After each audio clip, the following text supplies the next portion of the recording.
이주열 한국은행 총재가 미국의 금리 인상 움직임과 중국의 경제 성장 둔화 등 세계 경제의 불확실성이 크다며 구조개혁을 통해 잠재 성장률을 높여야 한다고 말했습니다. LG전자가 퓨리케어 브랜드를 런칭하고 에어케어 사업을 에어컨과 제습기에 이어 공기청정기와 가습기까지 대폭 확대했습니다. 현대제철이 열악한 작업 환경과 살인적인 노동 강도로 도마 위에 올랐습니다. 말뿐인 안전대책으로 회사와 근로자 간 갈등이 심화되고 있습니다. 파리바게뜨 등을 보유한 SPC그룹이 창립 70주년을 맞아 2030년에는 매출 20조 원을 달성하겠다는 야심찬 비전을 내놓았습니다.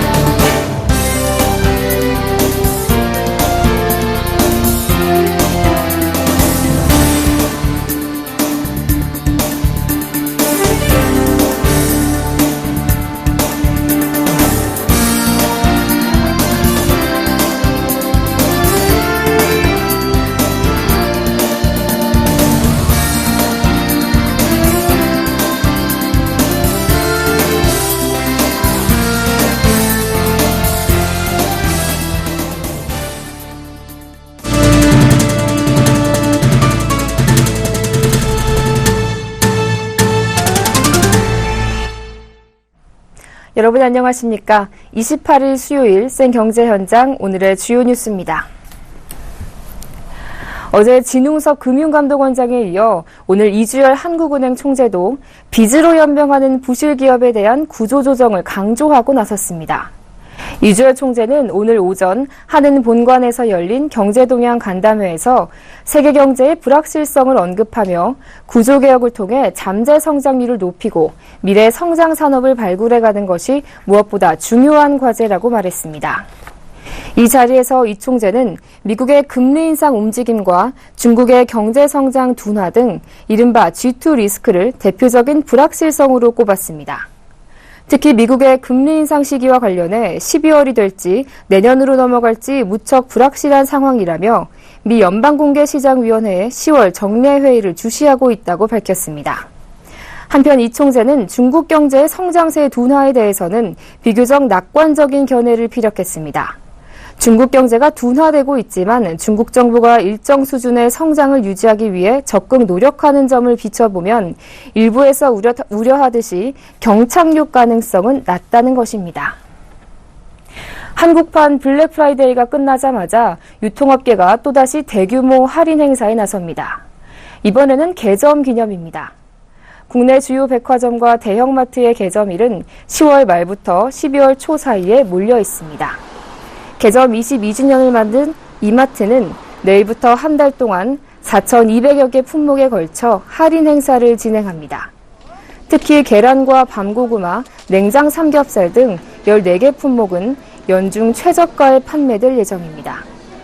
롯데마트도 창사 36주년을 맞아 내일부터 일주일 동안 1등급 한우와 인기 수산물을 40% 싸게 팔고 장난감과 고구마 등의 상품을 매일 돌아가며 할인 판매합니다. 롯데백화점도 역시 창립 36주년을 맞아 본점과 잠실점, 부산 본점에서 유럽 인기 브랜드와 와인 기획전을 열고 현대백화점은 창사 44주년을 앞두고 패션 잡화와 스포츠용품 등 44개 제품을 최대 50% 할인하는 사은 대축제를 진행합니다. 또 신세계백화점은 개점 85주년을 맞아 모레부터 다음 달 8일까지 복고를 주제로 한 할인 행사를 열 예정입니다.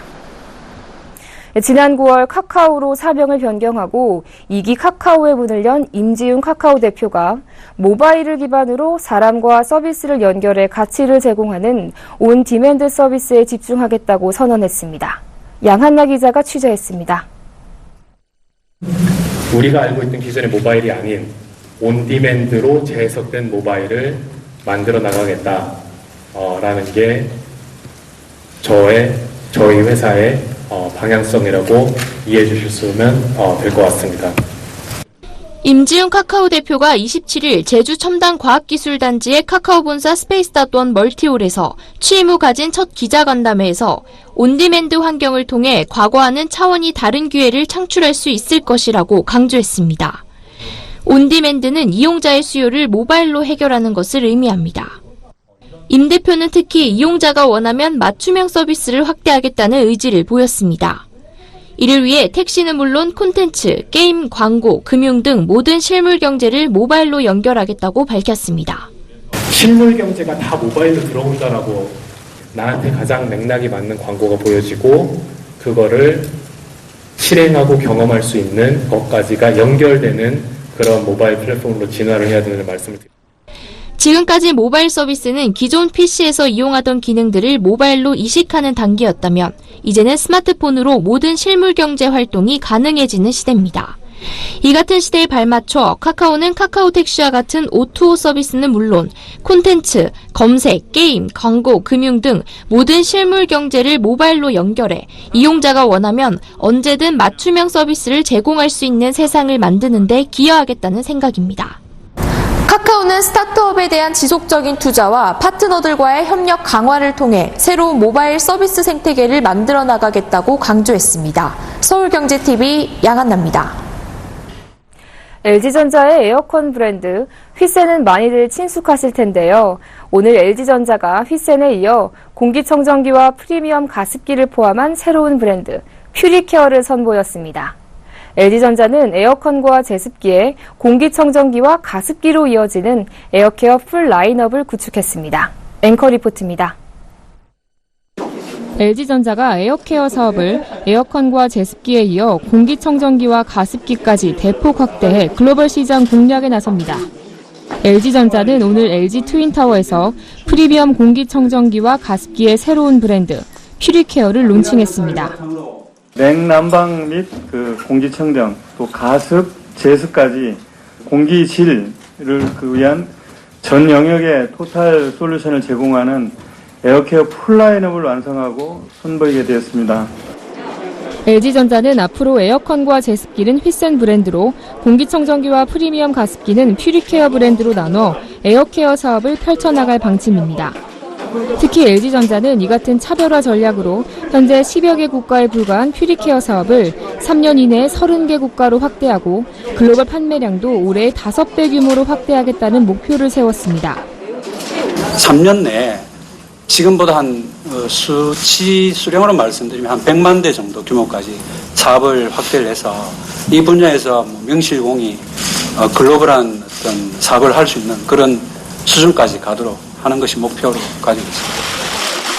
이날 LG전자가 선보인 퓨리케어 신제품은 공기청정기 4종과 프리미엄 가습기 5종으로 이달 국내 출시를 시작으로 내년에는 해외 시장에도 본격 런칭할 예정입니다.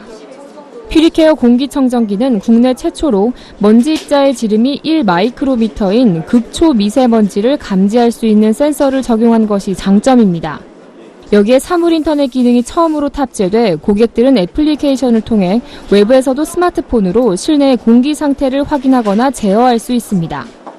프리미엄 가습기 신제품은 세계 최초로 UV LED를 탑재해 세균이 번식하지 않도록 자외선으로 수조를 살균하는 기능을 갖췄고 세균들이 기생하기 어려운 미세한 크기의 수분을 공급해주는 것이 특징입니다. 가격은 퓨리케어 공기청정기가 30만 원에서 50만 원, 가습기는 20만 원에서 40만 원으로 책정됐습니다. LG전자는 향후 물에도 퓨리케어를 적용해 정수기 시장으로까지 퓨리케어 브랜드 라인업을 확대할 계획입니다. 서울경제TV 정한입니다. LG화학이 리튬이온 배터리 시장에서 선두인 파나소닉을 위협하고 있다고 니혼게이자의 신문이 보도했습니다. 보도에 따르면 LG화학은 미국의 전기 자동차 회사인 테슬라 모터스에 리튬 이온 배터리를 공급하기 위한 최종 협상을 진행 중입니다. 지금까지 테슬라의 전기 자동차에 사용되는 리튬 이온 배터리는 파나소닉이 거의 독점해왔습니다. 테슬라의 조달 전략 전환은 전기차 증산에 맞춰 리튬 이온 배터리의 안정적인 조달을 꾀하는 동시에 공급선에 경쟁을 도입해 가격과 성능의 개선을 가속시키려는 의도로 풀이됩니다. 일본이 자랑하던 리튬 이온 배터리 시장에서 LG화학은 공급처를 신속하게 넓혀 현재 미국 제네럴 모터스와 르노 등 20여 개 회사에 납품하고 있고 향후 납품처가 더욱 늘어날 것으로 전망됩니다.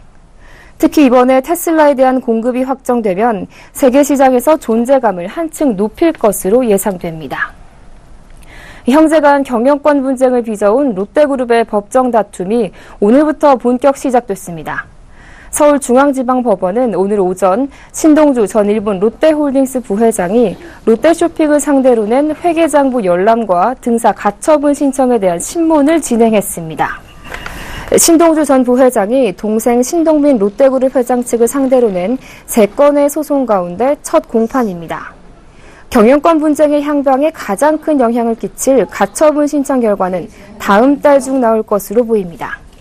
앞서 신 전 부회장은 지난 8일 기자회견을 열어 법적인 절차를 밟아 경영권을 되찾겠다며 강한 의지를 밝힌 바 있습니다.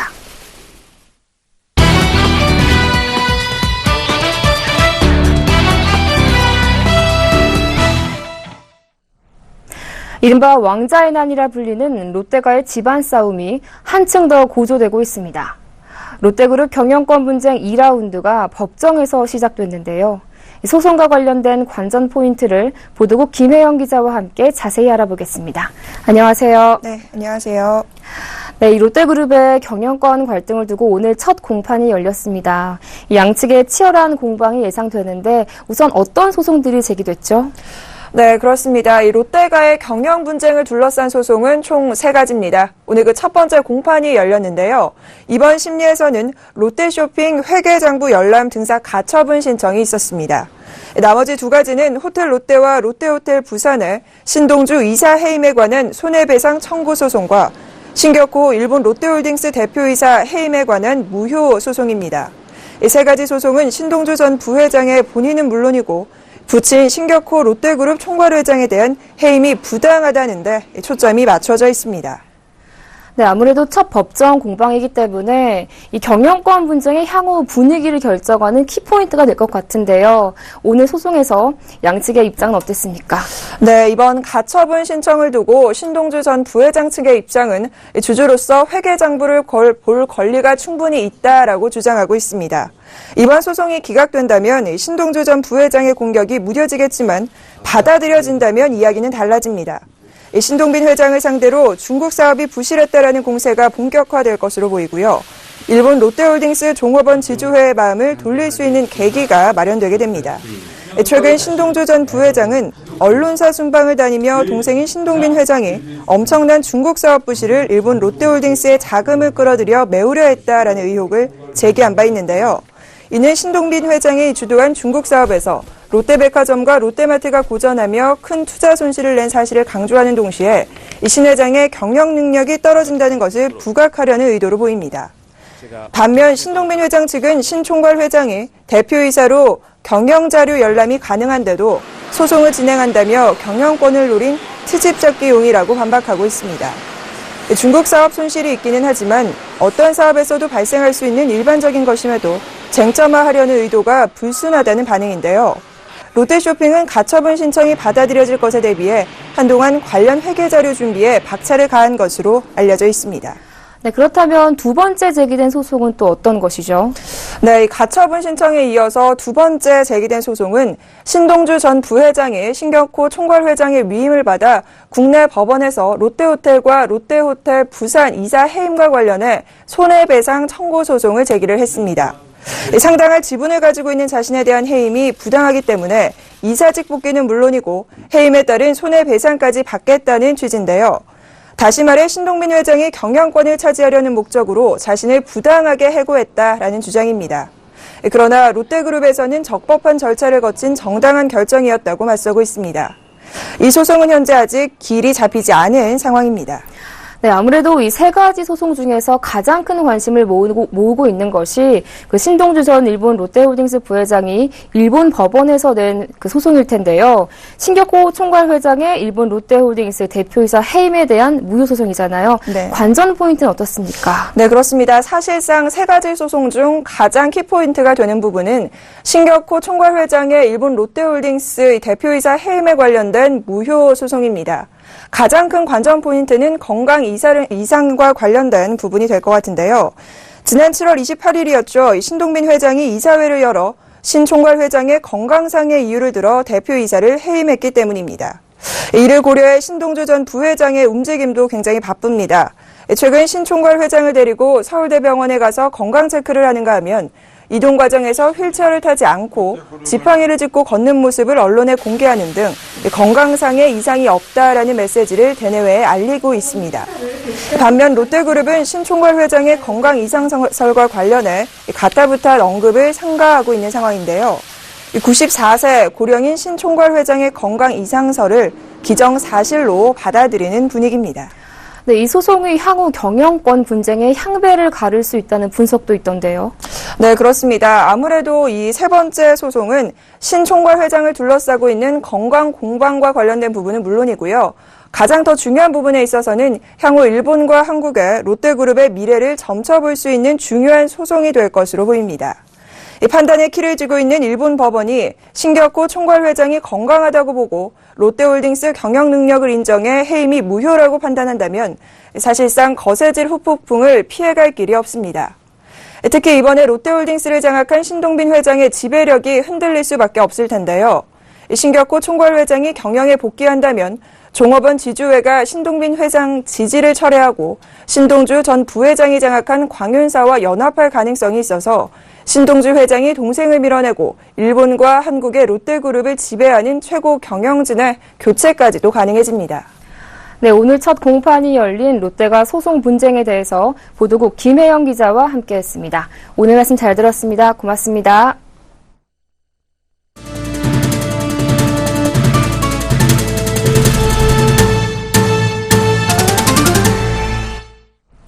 현대제철이 열악한 작업 환경과 높아지는 노동 강도로 인해 노사 간의 심한 갈등을 빚고 있습니다.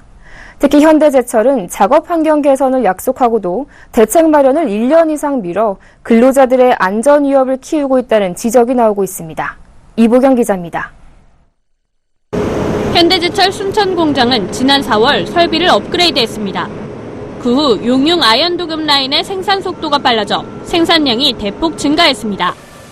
생산량 척도인 아연드로스 양이 2,000에서 3,300톤에서 4,000에서 6,000톤으로 2배가량 증가했습니다. 그러나 현장에서 일하는 근로자 수에는 전혀 변화가 없었습니다. 현장 근로자의 노동량이 2배 이상 증가해 업무 과증으로 인한 피로를 호소하는 실정입니다. 이 온도가 우리가 서 있는데 내가 그때 한번 그 온도계로 측정을 해봤거든요. 100도고 막 그래요. 그 옆에서 작업을 하면 굉장히 힘들 거 아닙니까? 예전 같으면 30분 작업을 하고 보통 한 40분 쉬거든요. 근데 지금은 바뀌었어요. 1시간 작업을 하고 30분 정도밖에 못 쉬어요. 노동 강도나 노동 양이나 이런 게 전체적으로 다 늘어버렸어요. 현대제철 비정규직지회는 현장 근로자를 더 투입해달라고 수차례 요청하고 있지만 현대제철은 그 요구를 받아들이지 않고 있습니다. 현대제철은 문제가 되고 있는 CGL 포트의 인력 문제는 협력업체가 관리해야 할 사항이라며 책임을 회피하고 있습니다. 저희 직원이 아니라 그 협력사 직원분들이 이제 애로사항이 있으신 것 같은데 그분들이 소속되는 그 협력사 대표나 그쪽 인사랑 얘기를 해서 해결하는 부분이라 저희가 그거에 대해서 특별히 입장을 드릴 수 있는 게 없어요. 더 큰 문제는 현대제철이 안전설비와 작업 시스템의 개선에 전혀 나서지 않는다는 것입니다. 노조 측에 따르면 2013년 정몽구 회장이 안전설비 투자 예산을 1,200억 원에서 5천억 원으로 증대하겠다고 발표했지만 당시 대비 5% 수준입니다. 심지어 현대제철은 안전사고를 막겠다는 빌미로 현장 근로자들에 대한 감시와 통제를 강화하며 빈번한 사고를 은폐하려고 시도해 노조 측과 심한 대립을 하고 있습니다. 실상 바뀌는 건 같아요. 안전 담당자들은 많이 생겼더라고요. 대체 위험하다고 판단되면 우리 이야기하면 빨리 고쳐지고 해야 되는데 비용이나 뭐 여러 가지 생각을 한다더라고요. 정몽구 회장이 나서 말뿐인 안전대책을 내놓을 뿐 현장 근로자들이 느끼는 열악한 작업 환경이 개선되지 않는다면 현대제철의 근로자 사망 사고가 지속될 수밖에 없고 이 모든 책임은 현대제철의 안전불감증이라는 지적에서도 자유로울 수 없을 것으로 보입니다. 서울경제TV 이보경입니다. 한화건설이 광교 신도시 인근에 광교 상현 꿈에 그린 아파트를 공급합니다. 이 단지는 인근 교통이 편리하고 교육시설도 비교적 잘 갖춰 있는 등 광교 인프라를 누릴 수 있는 장점이 있어 최근 주목을 받는 곳입니다. 그러나 광교산에 들어서 쾌적한 환경을 자랑하는 것 같지만 일부 세대에선 묘지가 보일 수 있어 주의가 요구됩니다. 정창신 기자가 현장을 돌아봤습니다. 공사 현장 뒤로 묘지들이 줄지어 있습니다. 이곳은 한화건설이 용인수지구 상현동에 짓는 광교상현 꿈에 그린 아파트 공사 현장. 광교상현 꿈에 그린 아파트 단지는 광교산 끝자락에 들어서 쾌적한 자연 환경을 누릴 수 있지만 일부 세대에선 거실에서 묘지가 보일 수 있습니다. 주변에 용인이씨 참판공파 묘들과 문정공 조광조 선생묘와 신도비 등이 있기 때문입니다. 기존에 있는 아파트도 다 산이 보이는 데도 있으니까 이게 정치인 묘라서 못 없애고 있는 건데 묘지가 이게 중턱에 이렇게 있기 때문에 산이 높아도 다 보이는 거예요. 이 아파트 단지는 교통 환경이 풍부합니다. 인근 광교 상현 IC를 이용하면 용인 서울 고속도로를 통해 서울 양재동까지 30분대 이동이 가능합니다. 그동안 총 2,000원이었던 통행료도 내일부터 1,800원으로 내립니다. 동수원 IC를 이용하면 영동고속도로를 통해 인천 방향으로 접근할 수 있고 경부고속도로로 갈아타 서울로 진입할 수 있습니다. 다만 출퇴근 시간 교통체증은 감수해야 합니다. 내년 초 개통 예정인 신분당선 성북역과 상현역이 주변에 들어섭니다. 이 아파트 단지 입구에서 성북역 입구까지는 도보로 23분, 상현역까지는 19분이 소요됐습니다. 걸어서 이용하기엔 무리라는 얘기입니다. 기본 중간 정도 위치예요. 여기 성북역하고 그 다음 역하고 걷는 거리가 조금 더 있죠. 이 단지는 광교신도시 내에 있지는 않지만 광교신도시 입구 건너편에 있어 광교신도시 인프라를 같이 누릴 수 있는 장점이 있습니다. 광교신도시에는 이미 영화관을 비롯해 대형마트와 아울렛 등이 들어섰습니다. 유럽풍 식당가와 스트리트몰도 속속 들어서고 있어 생활 편의시설은 더욱 풍부해질 것으로 전망됩니다. 교육시설 숫자는 무난한 편입니다.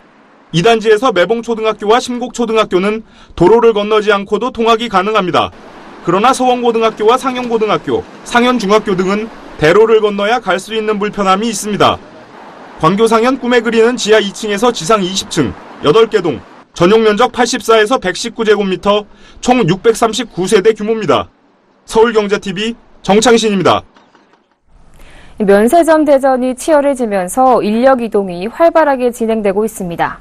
지난 상반기 서울 시내 면세점 특허권을 새로 획득한 한화갤러리아 면세점은 지난달부터 경력직 채용을 진행하고 있습니다. 이번 경력직 채용에는 약 4,500명이 지원해 지금까지 30여 명을 채용한 것으로 전해졌습니다. 중소면세점 신규 면허를 새로 받은 하나투어 주도의 SM면세점도 경력직을 채용하고 있습니다. SM면세점은 최근 판매직을 포함해 370여 명을 채용했으며 이 가운데 70%가 경력자인 것으로 알려졌습니다. 올 하반기 면세점 2차전을 앞두고 면세점 업계의 인력 이동은 더 활발해질 것으로 전망됩니다. 파리바게트, 베스킨라빈스 등 누구나 한 번쯤은 들어오셨을 법한 친근한 브랜드인데요. 굵직한 프랜차이즈들을 보유한 SPC그룹이 창립 70주년을 맞아 글로벌 식품 기업으로 도약하겠다는 야심찬 비전을 선보였습니다. 한지 기자가 보도합니다. 국내 최대 규모의 프랜차이즈를 운영 중인 SPC그룹. SPC그룹의 시작은 지난 1945년 황해도에서 작게 문을 연 빵집 상미당에서 출발했습니다. 70년 동안 소비자 입맛에 맞는 빵을 꾸준히 개발한 결과 현재는 전국 3,200개 매장을 가진 국내 1위 제빵기업 파리바게트를 키워낸 그룹으로 성장했습니다. 이 같은 성장세에 힘입어 SPC는 오늘 창립 70주년을 맞이해 새로운 그룹 비전을 공개했습니다. 허영인 SPC그룹 회장은 연구개발 분야에 2조 6천억 원을 투자하기로 했습니다. 글로벌 경쟁력을 키워 오는 2030년까지 매출 20조 원을 달성하겠다는 목표입니다. 이어 전 세계 12,000개 매장을 가진 세계 최고의 베이커리 기업으로 키우겠다는 강한 포부를 밝혔습니다. SPC가 이제 세계 최고의 베이커리 기업이 되었습니다. 임직원, 가맹점, 대리점 협력해서 모두가 함께 노력한 자랑스러운 70년 역사를 기념할 수 있게 되어 기쁘고 감회스럽습니다. SPC는 국내 시장뿐만 아니라 해외 시장에서도 한류를 알리며 선전하고 있습니다. 프랑스, 중국, 미국 등 세계 각국 약 190개의 점포를 통해 한국 제빵 기술의 우수성을 전 세계에 전파하고 있습니다. 특히 다른 베이커리들과 달리 카페와 빵집이 한 매장 안에서 운영되는 전략으로 매출 확대를 꾀하고 있습니다. 프랑스 파리에 있는 파리바게뜨는 국내 매장 평균 매출의 3배 이상을 기록하고 있을 정도입니다. 코팡으로 불리는 한국식 빵인 크림빵과 단팥빵은 현지에서 인기가 매우 높습니다. SPC는 앞으로 해외 진출 국가를 20여 개국으로 확대하고 글로벌 G2 시장인 중국과 미국에만 2,000개 넘는 매장을 새로 열 계획입니다. 지난 2013년 매출 4조 원을 돌파한 SPC 그룹이 이제는 국내를 넘어 세계 제과제빵 업계 1위 기업으로 도약할 수 있을지 주목됩니다. 서울경제TV 한지입니다. 롯데주류가 청주시 청원구에 소주 공장을 완공하고 본격적인 생산에 돌입했습니다. 롯데주류는 청주 공장을 통해 소주 처음처럼 생산에 주력할 계획입니다. 또 현재 3개 공장에 분산돼 있는 리큐르 소주, 순하리 생산 라인을 하나로 합쳐 효율성을 높일 방침입니다. 롯데주류 측은 청주 공장이 중부권 물류기지 역할을 수행해 공급과 판매가 원활히 이루어질 것으로 기대한다고 설명했습니다. 롯데주류 청주 공장은 소주 용기주의 면허와 리큐르, 일반 증류주, 기타 주류 등의 제조 면허를 보유하고 있습니다. KT그룹사인 KTCS가 분석한 통계 결과 지난 3분기 중 스팸 전화가 가장 많이 걸려온 시간은 수요일 오후 2시로 가장 빈번하게 민폐를 끼친 번호는 070-7079의 이후땡땡이었습니다. 우리나라의 55세에서 64세 장년층 남성의 고용률이 80%에 육박해 경제협력개발기구 OECD 상위권 수준인 것으로 집계됐습니다. 한국민간어린이집연합회가 예정대로 오늘 사흘간의 연차 투쟁에 돌입했습니다. 하지만 보육교사 중 일부가 연차를 받고 출근하지 않는 방식의 집단행동이어서 우려했던 대규모 집단휴원 사태는 발생하지 않을 것으로 보입니다. 통계청과 행정자치부는 통계로 보는 자화상 인포그래픽을 개편해 오늘부터 국가통계포털과 모바일에서 서비스한다고 밝혔습니다. 통계를 보는 자화상은 통계 정보를 통해 이용자 자신의 모습을 살펴볼 수 있는 콘텐츠입니다. 내일도 비가 내리면서 날씨가 많이 쌀쌀하다고 합니다. 건강에 유의하셔야 할 것 같습니다.